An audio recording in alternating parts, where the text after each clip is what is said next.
é o encontro com a atual Ministra da Cultura. Os kuduristas deram uma contribuição muito valiosa ao nosso encontro.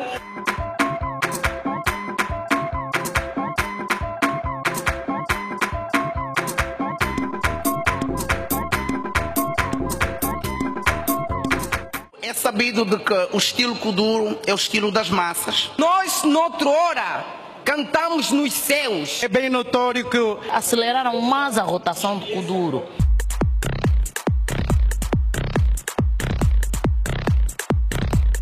Esta hora quem tem que ter medo é a ministra. E os kuduristas podem contar com o apoio institucional do Ministério da Cultura. Não perca! Palanca TV, com Angola no coração.